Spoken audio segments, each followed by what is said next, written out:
Hi, Gary Zacharias with the Apologist bookshelf. There are some authors and some books I just take great delight in. One of them is J. Warner Wallace, who's the author of Cold Case Christianity. It's such a good book, and J. Warner Wallace is an amazing individual. It's been fun to watch his career. He's come to our church. He's come to my apologetics class a long time ago when he was just kind of getting started, and what a warm, wonderful person. So it's been a delight to see how well he's done. This is his first book that really broke through, Cold Case Christianity, and the subtitle, A Homicide Detective Investigates the Claims of the Gospels. Excellent book. I want to do chapter 12, Were They Corroborated?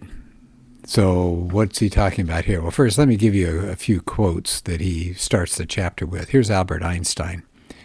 The word God is for me nothing more than the expression and product of human weaknesses. The Bible, a collection of honorable but still primitive legends which are nevertheless pretty childish. No interpretation, no matter how subtle, can, for me, change this. And then there's Robert Ingersoll. He's a very well-known agnostic in the 19th century. Is there an intelligent man or woman now in the world who believes in the Garden of Eden story? If there is, strike here, tapping his forehead, and you will hear an echo. Something is for rent. How about Bill Maher? We all know him. He's been on TV a lot. I think that the people who think God wrote a book called the Bible are just childish. So this is the way he starts the chapter. Yeah, I like that. Start with what people say opposed to your viewpoint, and then you've got to scramble to try to contradict what they're saying. He said, this is now Wallace, Christian scripture isn't just a collection of proverbs or commandments. They're in the New Testament, but the Bible is a claim. It's got a special claim about history. It says that something really did happen in the past in a particular way, at a particular time, with a particular result. So he's saying, these are not legends or childish stories if the accounts are true. They may have some miracles in there. So he said it's no doubt the people that reject the supernatural are going to doubt people who say they saw something miraculous. And he says it's not surprising the skeptics would want miraculous claims to be corroborated. So he said, let's look at the gospel accounts. He said, can you corroborate what's in there? He said, well, some of it is internal. In other words, you can take evidence inside the gospel documents themselves that are consistent with the claims. Then he says some of the corroboration is external. That's evidence outside the Gospels that verify the claims of the text.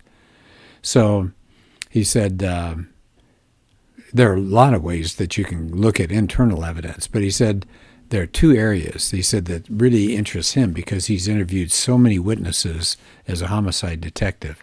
So this is his first big subsection. This is going to be looking at the inside the gospel. So he said the gospel writers provided unintentional eyewitness support. Now, what does he mean by that? He said, he's a cop, so he's looked at all sorts of witness statements and interviewed them himself. He said no single witness saw every single detail. He said reliable eyewitness accounts are never completely parallel and identical. They often see different pieces of the same puzzle, so they unintentionally support and they complement each other, and then you come up with what the whole picture was. And he said when he first read the gospel accounts, he said he was really struck by the support that each provided for the other gospel writers. He said it was like puzzling them together like you do with independent eyewitnesses. So he said when one gospel eyewitness described an event and left out a detail that might have raised a question for people, the question was answered by another gospel writer. He said, who, by the way, would sometimes leave out a detail that was provided by the first one. So what does he mean by that? Well, he gives you a lot of examples, and it goes by the term undesigned coincidences. I've heard it called that. And so he said, here's some examples that makes him believe these are eyewitness accounts. So, for example, Matthew 8, it says the people waited till evening to bring people to Jesus, people that needed healing. Why would they wait till evening? If they knew he was healing people, why wouldn't they hustle and bring them there? Well, Matthew doesn't say, but if you go to Mark 1 and Luke 4, it's the same story. But what do they add? They add information that it was the Sabbath. And you wouldn't take somebody on the Sabbath. That's not according to Jewish law. You had to wait till the end of Sabbath. Here's another one. Matthew 14 says, Herod says to his servants that he thinks Jesus is John the Baptist raised from the dead. Now, who would know that? How would they know this? Matthew doesn't say, but in Luke 8 and Acts 13, we find out that many of Jesus' followers were in Herod's household, so they heard him say that. And that's what Matthew reports. Here's another one. Luke 23. Pilate says to Jesus, "Are you a king?" And Jesus says, "Yes." And so you think, well, wait a minute, if that's true, if Pilate believes that, he would have Jesus put to death because you can only have one king in the Roman Empire. So Pilate does not find a charge against Jesus, even though he claims to be a king. Why not? Well, you've got to read the other gospel writer, John 18. He says, Jesus reports to Pilate, "Yes, I'm a king, but my kingdom is not of this world." So Pilate goes, "Oh, okay, I don't worry about that then. You're off the hook." So he just fills a lot of examples of this, and I won't do all of them, but just a couple more. Matthew 4, Jesus is calling the disciples, and it says he's walking around, and he sees Simon and Andrew, and they're casting a net, and he says to them, "Follow me." Boom, they leave their nets, and they just trot off and follow him. And Wallace says, "That's it?" Jesus walks up and says, "Follow me," and they drop everything. Who would do that? How would they even know who Jesus was or anything about him? Why would they be willing to walk away from their jobs, their livelihood? And that's Matthew 8. And he says, if Matthew's account was the only one, that's a real puzzle. But he said, look at what we hear in Luke. It says there's a crowd, and Jesus was preaching, and he's over by the boats, and he gets in one of the boats at Simon's and has them put out to sea and out in the lake. And he says, "Let down your nets." And Simon says, "Well, we haven't caught anything." And when they do go ahead and put their nets down, they catch a ton of fish. And it says amazement had seized Simon and his companions. So then Jesus says, "Follow me," and they do. Okay, so now we know the disciples didn't just jump in with Jesus on a whim. Matthew was telling how they were called, but Luke was telling us a little more detail. So Luke says, the disciples heard Jesus preach. They saw the miracle of the catch of fish. And then, returning to the shore, then Jesus said, "Follow me." Well, here's one more.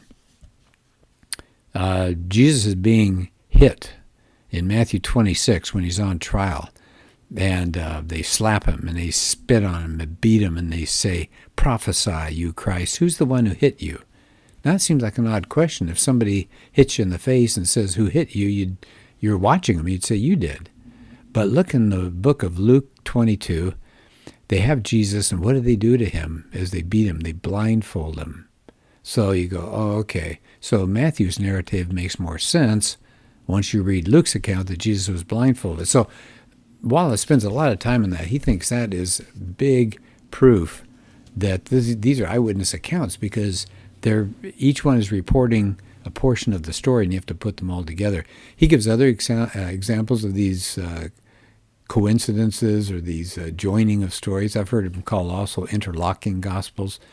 And so I won't do those, but it's like the feeding of the 5,000. That's another good example of it. I'll skip over that. So it says, let me go to the next section here. So what else does the internal evidence look like to make people realize it was eyewitness reporting? Well, the gospel writers got their names correct. What does that mean? Well, it says, what if you wrote, let's say you wrote 500 years from now, and you make up stories about this time period. The popularity of names changes, doesn't it? I mean, think about Adolf. Adolf used to be perfectly okay to name people, and then World War II came along, and it's not so popular anymore. So were the writers of the Gospels actually familiar with life in first century Palestine? Yeah. Richard Bauckham has a book out, and he examined all sorts of data about recorded names that they've discovered in the Jewish area of Palestine between 330 BC and AD 200. And when Bauckham examined all the names that were covered by a man named Tal Ilan, he found that the New Testament narratives had just about the exact same percentages found in all the documents that this guy had come up with. In other words, names like Simon, that was hugely popular back then, or Joseph. The women, many of the women had the name Mary or Salome. So the top Jewish men's names and the top Jewish female women's names that is reported by people outside the gospel and reported in the Gospels overlaps. It says if the gospel writers were just guessing about these names, they sure did guess well. So they got and by the way, the names in Palestine were different. The top names for people in Palestine and the top Jewish men's names in Egypt were different. So how did they get the right percentage of those names right? Simon or Joseph or whatever it is, Mary or Salome. So that sounds like it's very good proof of eyewitness reporting. So how about from the outside? What's some external reporting? Are the Gospels corroborated as true from the outside in by the testimony of witnesses, even though they were not Christians and they may not even have believed the testimony of the Gospel writers? Yes. So here we go. Here are some of them. Josephus lived around 37 to 100 A.D., and he talked about the death of John the Baptist. He mentioned the execution of James. In fact, he even called James the brother of Jesus, and that's all he said, as if everybody would know that. And then in a third passage, he described Jesus as a wise man. And I'll skip over that one, except that in the section, I won't read it, it's a long paragraph, but you can conclude from that Jesus lived, he was a wise and virtuous teacher, had wonder power of some kind, he was condemned, crucified, and he had followers who reported that he appeared to them after his death, and he was believed by many to be the Messiah. Now, Josephus isn't saying he believed him, but he's reporting it. Then there's a man named Wallace, lived 5 A.D. to 60 A.D. Only about 20 years after Jesus' crucifixion. He was a Samaritan historian, and we don't have his writings. We have somebody who's quoting a passage, and it talks about the darkness during the crucifixion. So it says Wallace did not say the darkness was due to the crucifixion, supernatural crucifixion, but he does say that Jesus was crucified at the time there was this darkness. And then there's Tacitus, famous Roman historian, AD 56 to 117. He's a trusted historian. People don't deny that. Now he talks about the Christians at the time period there. He corroborated, again, I won't read it, but corroborated that Jesus lived in Judea, he was crucified, and he had followers who were persecuted for their faith in him.